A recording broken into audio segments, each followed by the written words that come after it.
चालू केलंय का?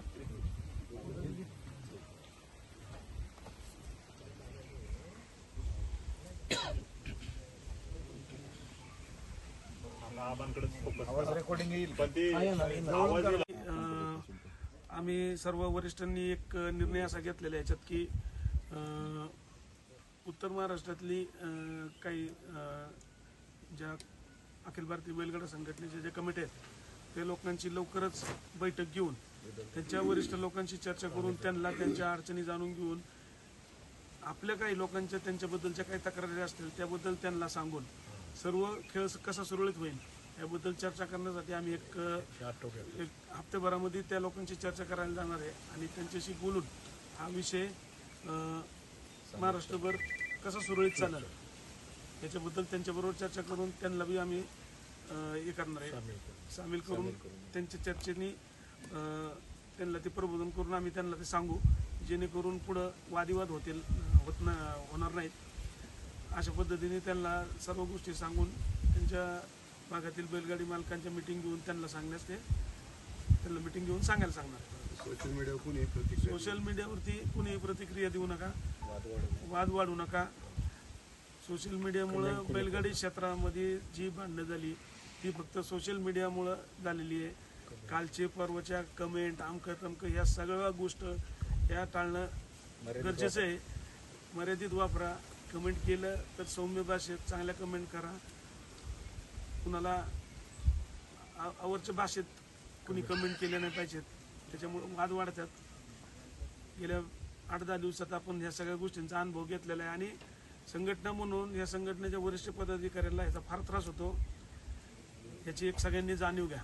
कारण हे सर्व मिटवायचं कारण एक की हे जर सर्व मिटलं नाही तर याच्यात फक्त बैलगाडी शर्यत ही एकमेव गोष्ट बदनाम होणार आहे आणि एकदा बैलगाडी शर्यत जर बदनाम जर झाली तर ह्या खेळाला परत कधीच आश्रय मिळणार नाही आणि जे चुकीचे वागणार आहेत त्यांना कधी माफी मिळणार नाही. आज वाळवा इथे माननीय विक्रमाबा भोसले यांची इथं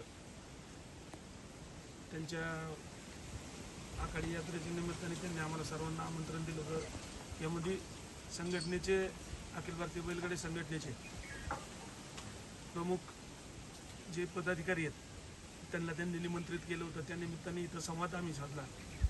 काही विषयांवरती चर्चा झाली. त्याच्यातला काही प्रमुख विषय होते की जो उत्तर महाराष्ट्र आणि पश्चिम महाराष्ट्राचा जो विभाग वाईज जो खेळायचा जो निर्णय झाला होता त्याला मी मागे काही दिवसापूर्वीच जी बंधनं होती एक दुसरी म्हणजे उत्तर महाराष्ट्रातल्या लोकांना पश्चिम महाराष्ट्रात यायला किंवा पश्चिम महाराष्ट्रातल्या लोकांना उत्तर महाराष्ट्रात जायला तो भांडणाचा विवादाचा विषय होणार म्हणून जे थोडंसं आपण निर्बंध घातले होते ते निर्बंध मागेच उठवलेले आहेत.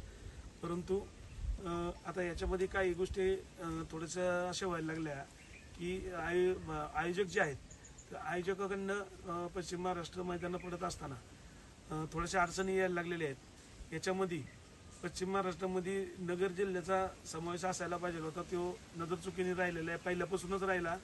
ज्यावेळेस आपण हे विभाग वाईज खेळायचं ठरलं त्यावेळेसच राहिला होता आणि आत्तासुद्धा तसंच विषय होतो.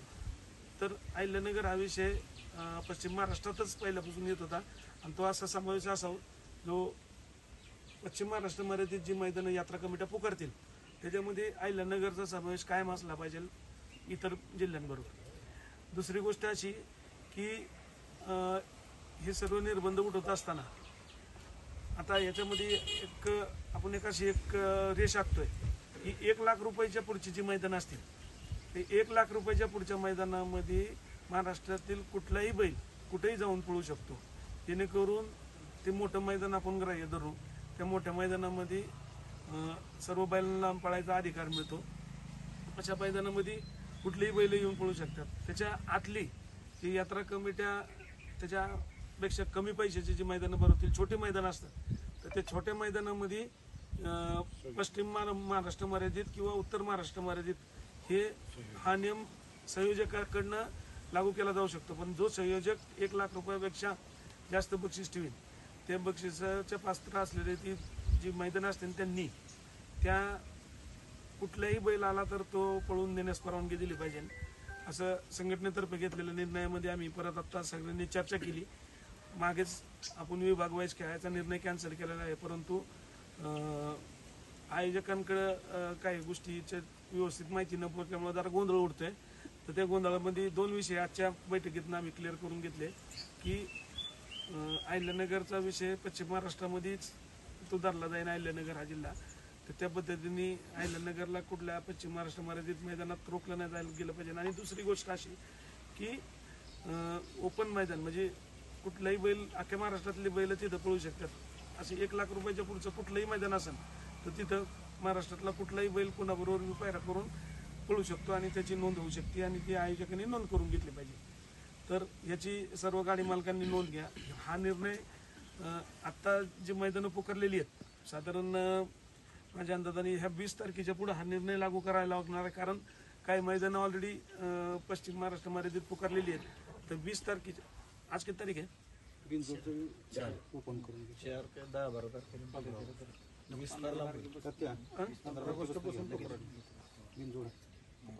काय काय मैदान 16 तारखेच्या 15 तारखेनंतर 15 ऑगस्ट नंतर हा नियम सर्व आयोजकांनी लागू करावा आणि याची नोंद घ्यावा. आयोजकांनी, बैलगाडी मालकांनी आणि बैलगाडी शौकीनांनी अशी विनंती करतो. हा निर्णय जरी वरिष्ठांनी घेतला असेल तर या निर्णयाचं स्वागत सर्वसाधारण बैलगाडी मालकांनी, सर्वसाधारण आयोजकांनी यांनी सर्वांनी स्वागत केलं पाहिजे.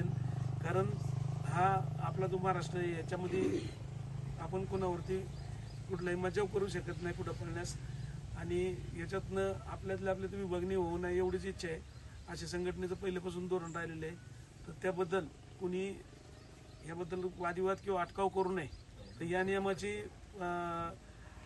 अंमलबजावणी ही 15 तारखेनंतर त्वरित करावी.